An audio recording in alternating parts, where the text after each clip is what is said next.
What do MKO Abiola and Sani Abacha have in common? They both actively supported coups that removed Nigerian leaders. They were both disappointed by a close friend who promised to become Nigeria's president or head of state. But we're getting ahead of ourselves. If you have been following the series, Whitewash Head of State series, you are familiar with Abacha's stories and his eventual demise, but not Abiola. Or why is Abiola in the first place, who never became a president, featuring in this series? Well, you're about to find out. Abacha and Abiola throughout their adult lives were like a train station and a train. They always found a way to return to each other. And this is that story. Born on August 24, 1937 in Abeokuta, southwest Nigeria, Moshood Kashimawo Olawale Abiola is his father's 23rd child. His name, Kashimawo, means "let us wait and see if he will survive," an allusion to his parents' uncertainty that he would survive infancy like the 22 children before him. He did. Unfortunately, Abiola's unique status as the long-awaited child to make it through infancy did not protect him from the calloused hands of poverty that his parents met him with. Luckily, unlike most people around him, MKO was brilliant and would do anything to stay in school. Staying in school at Baptist Boys' School for MKO meant that he had to pay for his education by singing and drumming at parties. MKO said he would occasionally wake up at 3 a.m. and walk 4 miles to fetch firewood, sell it and use the money to support his family. After secondary school, he earned a scholarship to study accountancy at the University of Glasgow, married his first wife Simbiat, and had his first 2 kids before returning to Nigeria. In Nigeria, he worked briefly for Guinness, Lagos University Teaching Hospital, before serving as chief accountant of Pfizer. It is essential to mention that MKO moved back to Nigeria in the mid-1960s, slightly before the Nigerian Civil War, which lasted between 1967 to 1970. MKO, ever hungry for a better life than the one he was born in, soon moved to the Nigerian division of a US telecoms company, International Telegraph and Telephone, ITT. The abridged story is that Abiola rose through the ranks at ITT to become regional VP for Africa and the Middle East and CEO of ITT in Nigeria. That real story, though, is a little bit weird. You see, in 1968, when Abiola joined ITT, Nigeria was trying to win as quickly as possible the civil war in the eastern region.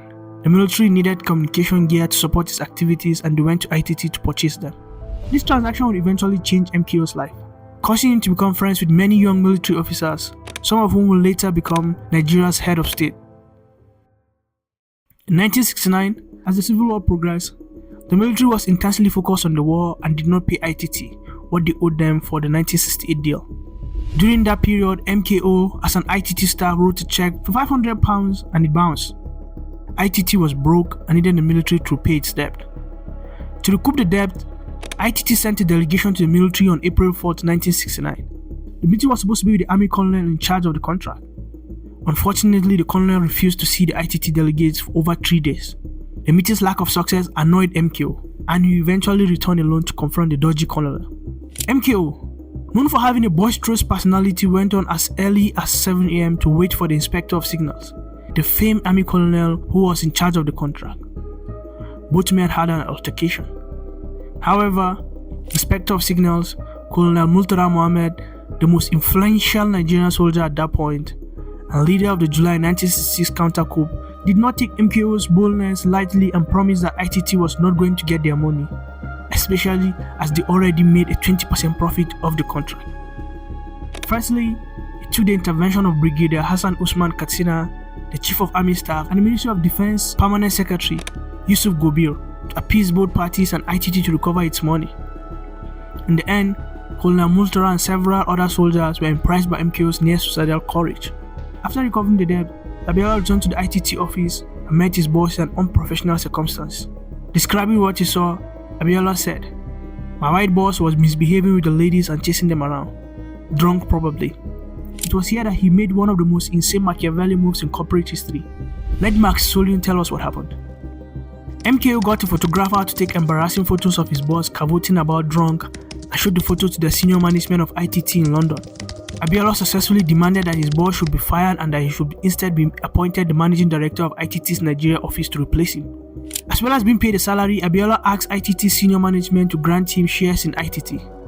When they refused, Abiola decided to resign and formed his own company called Radio Communication Nigeria Limited. Just before departing, Abiola informed ITT that Radio Communications Nigeria Limited had secured a collective £30 million contract and that he will involve ITT in it if they sold half of ITT's share to him. Abiola admitted himself, "They sold the shares to me, but the truth was that we had not landed any 30 million contract. It was too late for ITT to do anything about it." The shares became a gold mine. He bought his first plane in 1972 and took his elderly father for a test drive. They flew from Lagos to Kano. His father later died on July 9, 1978 at the age of 97. As MKO rose financially, so did his acumen for raking money through any means possible. In 1974, the Federal Ministry of Communications invited telecoms company to bid for a contract to provide telephone exchanges throughout Nigeria. The Director General of Communications, Theophilus Oluwole Akindele, and the Federal Commissioner for Communication disagreed over the contract bidding process. The commissioner was a young army officer with whom Abiola had nearly come to blows 5 years later. By now he had been promoted to brigadier, and in Abiola's word, had become close friends following the earlier misunderstanding. The disagreement between the commissioner and director general became public and was reported in the national newspapers.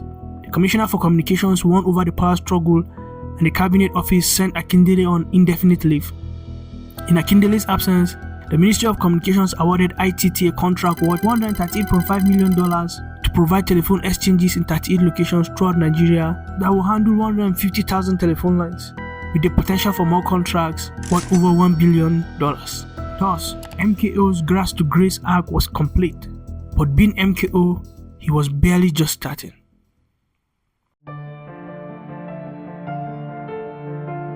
As the years flew by, MKO became even more closer friends with top military officers.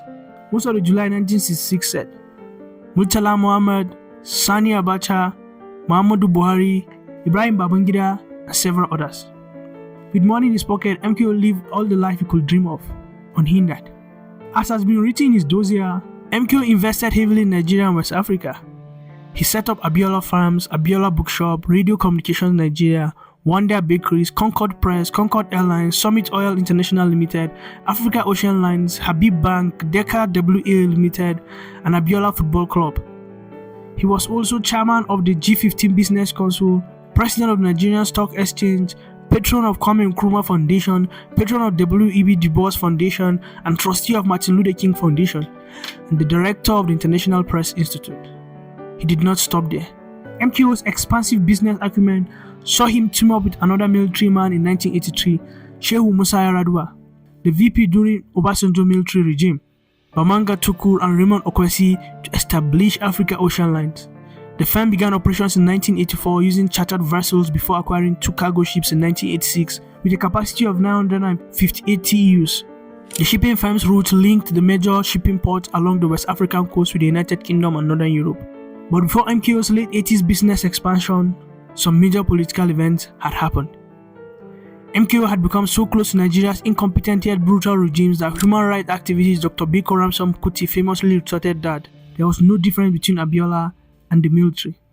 MKO was instrumental to coups in Nigeria in many ways, but one particular coup stood out. It was the one immediately after the 1983 presidential election that saw Shehu Shagari win a highly rigged re-election bid. MKO at this point was no longer interested in just being rich. After the Obasanjo Yar'Adua regime returned Nigeria to democracy in 1979, MKO picked an interest in becoming president. In 1980, he joined the ruling National Party of Nigeria and was elected as the state chairman of MPN. MKO put a lot of money, some of which came directly from ITT, into the MPN infrastructure in hopes of winning the party ticket in 1983. But as Kalmaya wrote, in 1982, Abiola was an influential member of Shagari's NPN. While out of the Yoruba mainstream that backed Awolowo's United Party of Nigeria, he used his newspaper group, Concord, to attack Awolowo. For Abiola, the NPN was his best route to the presidency. Because Shagari and Northerner was expected to give way to a Yoruba man in the MPN presidential nomination in 1983, Abiola figured he would get the nod. The only problem was that Shagari decided to run again. Abiola quit the party. As fate will have it, badly for Shagari, his first term had been won under a judicial technicality, and his tenure was filled with tons of imbalances, especially religious riots in the north that led to death and displacement. He also had regular features such as corruption, incompetence, and economic frustration. But the Nigerian military was smart. The approach to taking power involved coup baiting, and they needed an excellent reason to take over. This was where MKO and Nigeria's elite were useful. According to a statement given to Kalmar by Ibrahim Babangida, a leader of the coup that deposed Shagari, he said, "Nigerians always welcome military intervention because we have not yet developed mentally the values and virtues of democracy. You admit you were waiting for an opportunity?" I asked. "You see, we are very smart people. We don't intervene when we know the climate is not good for it or the public will not welcome it. We wait until there is frustration in the society. In all the coups, you find there has always been one frustration or the other. Anytime there is frustration, we step in. And then there is demonstration welcoming the redeemers." At that, the evil genius broke into a deep mocking chuckle at the notion of military as redeemers. As cynical as his words might have sounded, Babangida spoke a truth that many Nigerian intellectuals have been loath to admit. The general populace and sometimes even the most strident pro-democracy activists repeatedly applauded soldiers who overthrew governments they did not support. It happened in 1966 with the January Boys Coup, in 1975 with the overthrow of Gowon's military regime, and in 1983 with the ouster of Shagari's elected administration. The pattern was to repeat itself in 1985 when Babangida himself came to power, and again in 1993 when Abacha, the man later reviled as Nigeria's worst dictator, assumed control. Businessmen, politicians, and media tycoons played a vital role in coups. We couldn't have done it without collaborators in the civil societies, collaborators in the media, collaborators among the people who have the means, because the means were not easily available. But we received some from people who were convinced it was the right thing to do, Babangida said. At the time of the coup, the friendship between Abiola and Babangida went back 9 years. They had met in 1974 in Lagos when Abiola was peddling British rascal radio systems to the military. Babangida, a commander in a reconnaissance regiment, was sent to evaluate Abiola's wares. From that time, the relationship developed and he was always around.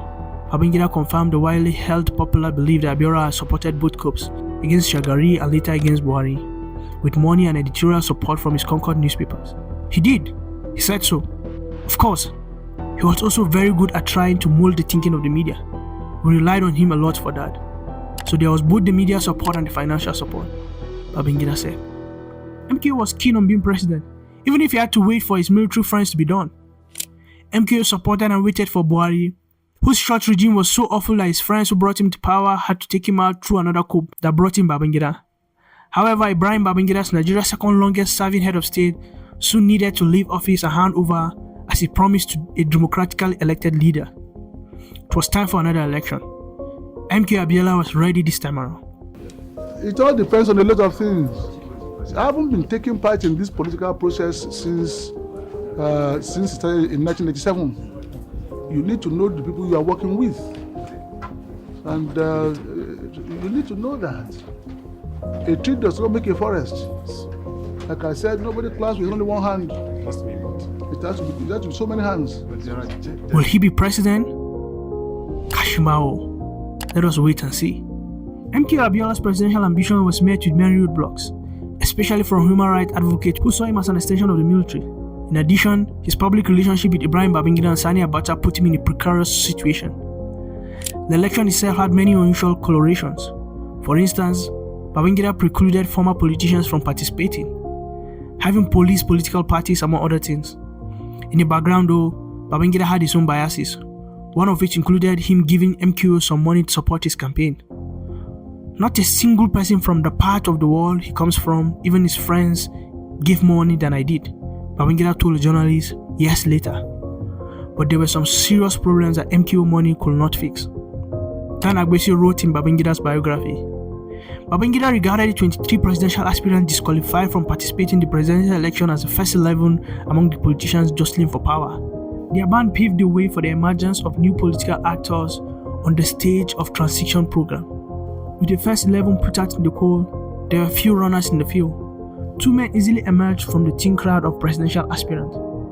One was a billionaire philanthropist, Bashorun MKO Abiola, who nursed a presidential ambition going back all the way to the Second Republic. Abiola was a leading national executive member and one of the major financiers of the National Party of Nigeria. He intended to contest the presidential election on the platform of the party in 1983. The party moguls erected obstacles in his way. He quit the party and partisan politics altogether in anger in 1982. He was affected by the ban on former politicians and public office holders and unsuccessfully challenged this ban at the tribunal.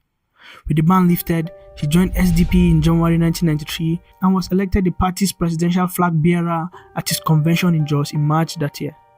The other man was Alhaji Bashir Tofa, who, like Abiola, was a national executive member of MPN. He was the party's national financial secretary. He picked the presidential ticket of the NRC at his convention in Port Harcourt in March 1993. Both men were Babangida's close friends. Babangida was not quite comfortable with this. He says he feared people would accuse him of manipulating the transition program to favor his close friends. He even tried to discourage Tofa from contesting the elections. He said, "I told him in the presence of about 13 of his colleagues. I advised him not to seek for that election. I didn't support him. He was not a winning candidate." Babangida said he supported Abiola's presidential bid and helped him a lot morally and financially in the campaign. Before Abiola entered the presidential race, he and Babangida talked of the pros and cons of Abiola's presidential ambition. When Abiola eventually decided that he wanted to go for it, I supported the idea that he should go for it. Babangida had wanted to make Abiola the chairman of the Transitional Council because he believed his friend enjoyed tremendous political goodwill. His name was a household name.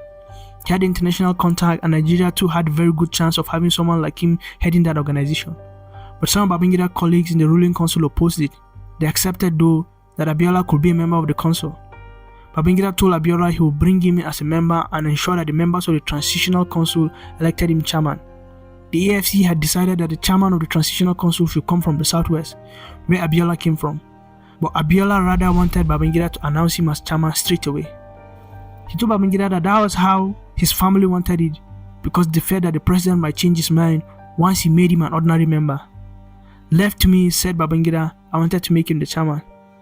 Then he dictated and blew it.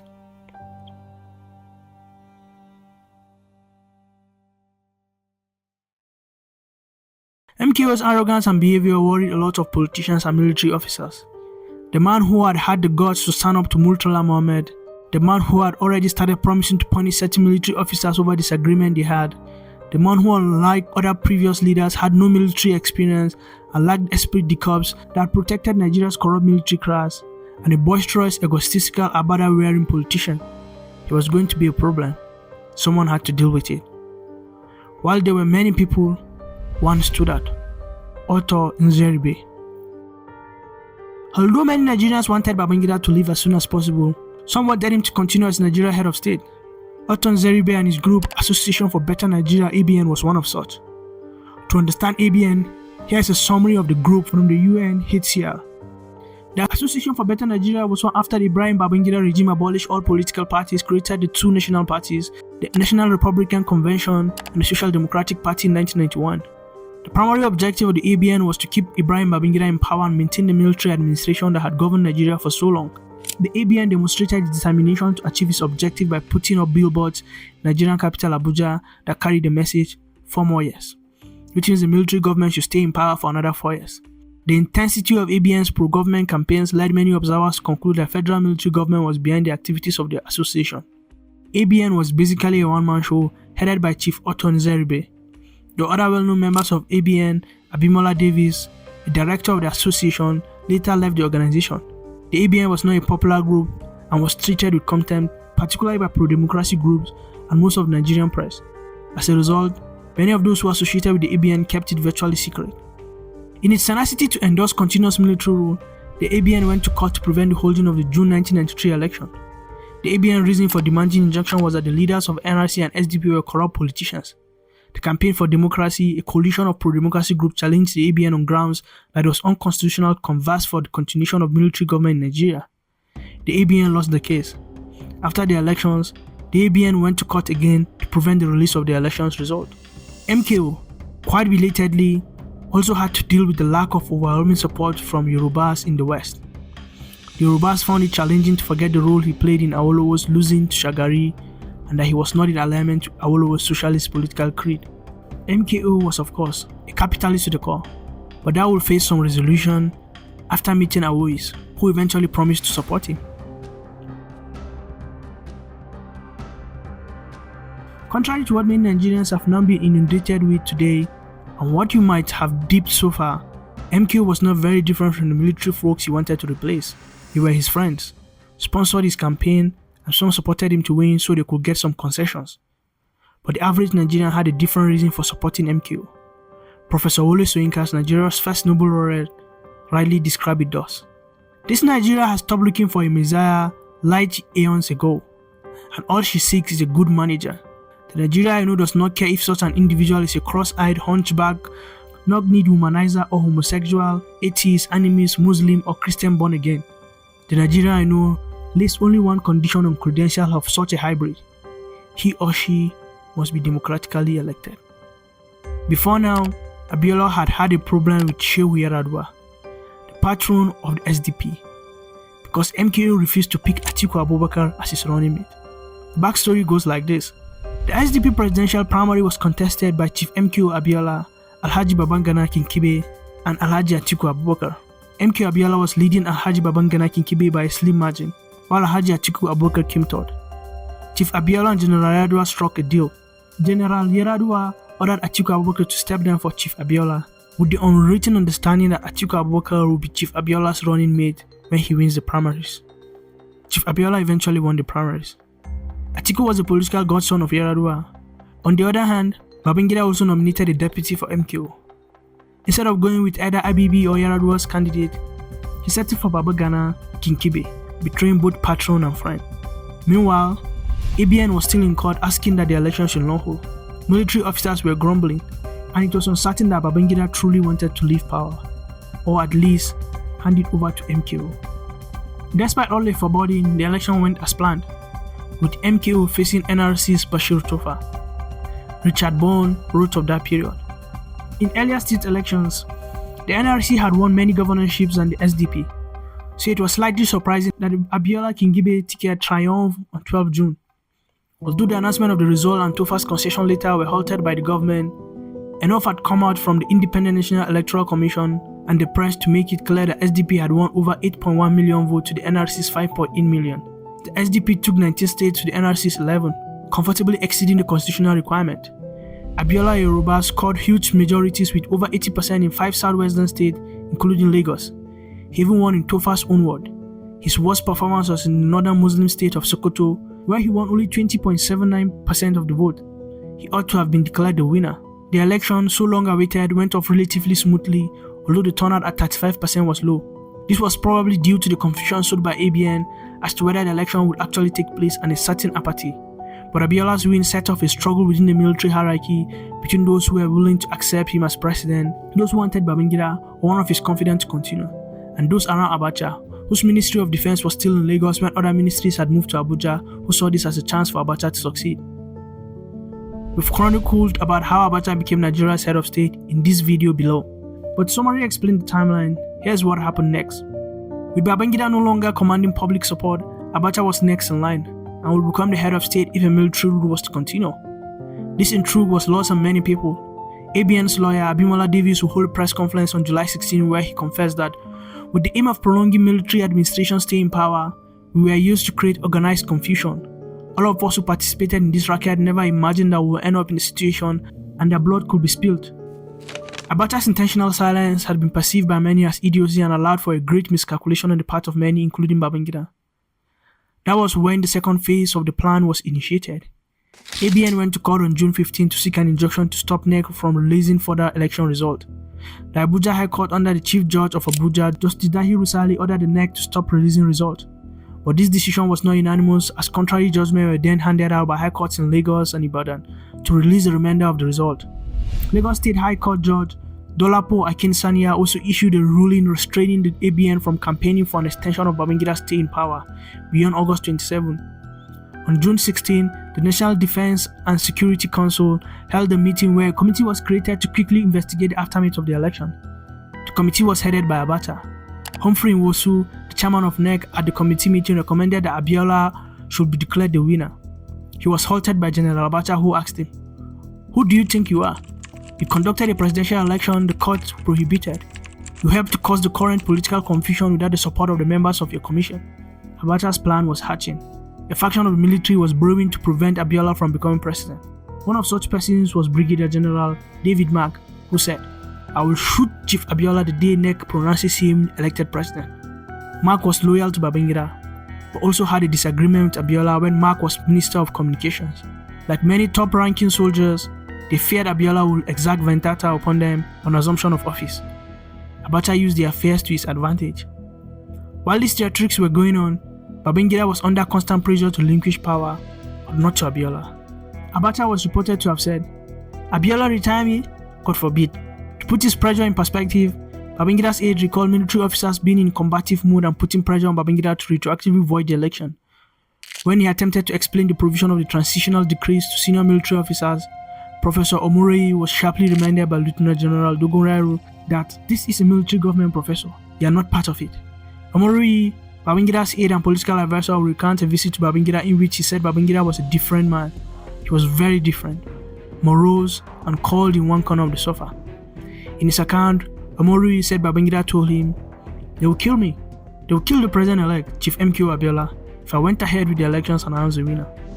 On June 23rd, the election was officially annulled through a letter that was written by Augustus Ekimo's press secretary, Nduka Irabo.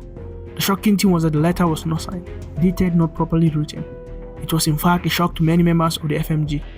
David Mark said, "I'm not even sure Babangida was a major player in the annulment." On June 26, Babangida addressed the nation to confirm the annulment. It is true that the presidential election was generally seen to be free, fair, and peaceful. However, there was in fact a huge array of electoral malpractices virtually in all the states of the Federation before the actual voting began. Although often touted as the fairest election, the election was neither free nor fair. In fact, there was massive vote buying. Despite his garish nature, he had been defeated by people he thought were his friends. However, MKO had one last fight in him. One of the primary issues with Abacha becoming head of state and MKO becoming president was that there was evidence that both men had been assured of the respective positions by Babangida. When Babangida ran out of office and appointed an interim government, MKO had given Abacha support to remove the interim government, so that Abacha would return power to him after an interregnum. MKO even said a reliable general was there for him in the military and supported Abacha's government. He nominated some of the people in Abacha's cabinet. The period of MKO demanding that he be named president via protests, court lobbying, and campaigns was extensive. In that period, a group was formed on May 15, 1994 called NADECO, National Democratic Coalition, by a broad coalition of Nigerian Democrats who called on the military government of Sani Abacha to step down in favor of MKO. Do you remember that Yorubas were not exactly in support of MKO? Here's an excerpt from Max Solon. Yoruba traditional rulers also made various contradictory pronouncements about Abiola. Following a meeting between Babangida and traditional rulers on July 2, 1993, the former Yoruba traditional ruler, the Oni of Ife, Okunade Sijuwade, had threatened that Yorubas would secede if Abiola was not declared president. Less than 1 month after Abacha seized power in November 1993, the same Oba Sijuwade, who had threatened to pull his people out of Nigeria, led a team of Yoruba Obas to Dodan Barracks on a courtesy visit to Abacha and commended him for preempting and forestalling the imminent state of war and disintegration in Nigeria. The Oba of Lagos, Adeyinka Oyekan, also wrote a letter to Abacha telling him, "It is by the grace of Allah that as a crowning of all your achievements, you should become head of state and commander-in-chief." Such Yoruba flip-flopping continued into 1994. NADECO had called for a boycott of the world elections for delegates to be elected to the National Conference. On May 19, 1994, Yoruba traditional rulers met in the palace of Awojale of Ijebu, Sikiru Adetona, at Ijebu Ode. The Yoruba traditional ruler supported NADECO's call for boycott of the Constitutional Conference elections. However, 3 days later, another group of Yoruba traditional rulers met in Ibadan, with Dia, the military administrator of Ogun State, Lieutenant Colonel Daniel Akintonde, and the former military governor of Western Region, Major General Robert Adeyinka Adebayo. At the meeting, the Alaki of Egbaland, Oyegbade Lipede, scolded Dia, "You are our son. We see how your fellow Northerners worship the emirs. Have you shown the same respect for us?" After Dia assured them that their annual June 12 election will be discussed at the Constitutional Conference, this group of traditional rulers told the public to ignore the earlier May 19 statement calling for a boycott. Conflicting messages from Yoruba traditional leaders caused tragicomic consequences for Yoruba candidates for the Constitutional Conference. Olufalaye was elected as a delegate to the conference in his Akure local government area of Ondo State. However, after being declared winner, Falaye refused to accept victory or his place as a delegate to the conference. MKO was seen in this period hugging Abacha on national TV. It was difficult to stand on the mandate of a man in cahoots with the enemy. It will continue off and on until the military release the result of the June 12 election and put the democratically elected president, who is myself, in charge of affairs, I won't go to war. I won't encourage my supporters to go to war. I will fight for peace, and we will get peace. In 1994, full of conviction that he was president, MKO did what he thought was best. He made the Epetedio Declaration, where he announced himself as president of Nigeria and demanded that Abacha vacate his seat. He said, "Our patience has come to an end. As of now, from this moment, a new government of national unity is in power throughout the length and breadth of the Federal Republic of Nigeria, led by me, Moshood MKO Abiola, as president and commander-in-chief. I call upon the usurper, General Sani Abacha, to announce his resignation forthwith, together with the rest of his illegal ruling council." Abacha, the merchant of brutality, arrested MKO Abiola. This is how MKO Abiola reacted. MKO, who was about to be a free man for the last time in his life, compared himself to Nelson Mandela, South Africa's liberator and first black president. If anything, his response to his arrest shows what kind of person MKO was. What is happening at your house? Are you being arrested? I'm being arrested. I'm just going out now with the police. There's a large crowd here, and I was being escorted out to detention by singing the national anthem. Why are they arresting you? They are arresting me on an allegation of felony, nameless treason or something like that. You're happy to go to the police and await whatever charges they're going to file against you? I'm not in any way disturbed by it. Any sacrifice is in order if it will bring democracy, peace and prosperity to Nigeria. What is your advice now to your supporters, many of whom we heard a moment ago? Well, I told them before I left home to just stay calm. It is very, very important that they stay calm. So you're appealing for calm, you don't want them to take any direct action in your support? No. You still say you're the president of Nigeria, but it's not much good if you're going to be in jail. Well, Mandela was in jail for 27 years. Kenyatta was in jail. I suppose that is one of the qualifications you need in this part of the world. Don't worry yourself, my friend. MKO spent the rest of his life chasing the dream that had eluded him, from the court to imprisonment, then ultimately to house arrest and Abacha's death in 1998, 5 years after Chief MKO's mandate was taken from him. So Olun wrote of his final days. Meanwhile, the detained and secluded Abacha was totally unaware of unfolding events or the feuds that he was causing outside, and not being allowed to see any member of his family for 32 months. Since November 3, 1995, Abiola had been detained at very inconspicuous houses in the Kado housing estate in Abuja. To avoid attracting attention, the house had only a few guards at the gate. Abiola was kept in a room upstairs with his exercise equipment downstairs. Apart from his doctor, Ore Falomo, Abiola rarely had guests. Despite his bleak situation, he was usually jovial and often spoke to and joked with his guard. One of Abiola's police guards was Assistant Superintendent of Police, Theodore Bethel Zadok. After Abacha's death, Abiola's detention conditions were eased. Abiola's guard moved him to Gado Nasco Barracks in Abuja. As local and international dignitaries began to make their way to see Abiola, they again moved him to the guest house of the Secretary to the Government, inside the complex in which the presidential villa is located. Abiola did not know why he was being moved until Sunday, June 28, when Chief of Army Staff, Major General Bamayi, and Chief of Air Staff, Air Marshal Edok, met him at Aguda House, the official residence of the Vice President, inside the Presidential Palace compound. After exchanging pleasantries, Bamayi and Edok informed Abiola that Abacha had died 20 days earlier. Abiola contemplated the news in silence for several moments, then said a prayer for Abacha's soul. He then wrote a condolence letter to Abacha's widow Mariam and forwarded it to Abubakar for review and approval before sending it. In the letter, Abiola described Abacha as a friend and a brother and assured Mariam that you and your family will always be considered by me and my whole family as friends, brothers and sisters. As I assured your late husband, despite all he has done and will probably continue to do, I could never hate him. In my heart, my love for him never diminished, because I know that Satan was the cause of this caseism. Abiola had in the past also written condolence letters to the Abachas from detention, when Abacha's sister died in November 1994, and when his son Ibrahim died in January 1996. MKO's final moments were as controversial as his life. On July 7, 1998, he hosted death. A senior American diplomatic delegation, including U.S. Undersecretary for Political Affairs Thomas Pickering, Assistant Secretary of State for Africa Susan Rice, and Pentagon's Deputy Commander-in-Chief of European Command, General James Jameson, had arrived in Nigeria on July 6. They met with Abubakar Ikimi, the Minister of Finance, Anthony Ani, and the Minister of Aviation, Air Commodore Ita Udo Ime, the following morning. The Americans urged Abubakar to raise Abiola and asked for permission to see him. Abubakar called his chief security officer, Major Abdul Rashid Aliyu, and ordered him to bring Abiola to meet the Americans at Akinola Aguda House. Aliyu and Zadok picked Abiola up from his detention base shortly after 12:30 p.m. and took him to Aguda House. As well as guarding Abiola, Zadok also had the unenviable task of tasting all of Abiola's food and drink before he touched it. Zadok observed, "Before we all left the base, Chief MKO Abiola was in sound and healthy condition. He did not complain to me of any illness."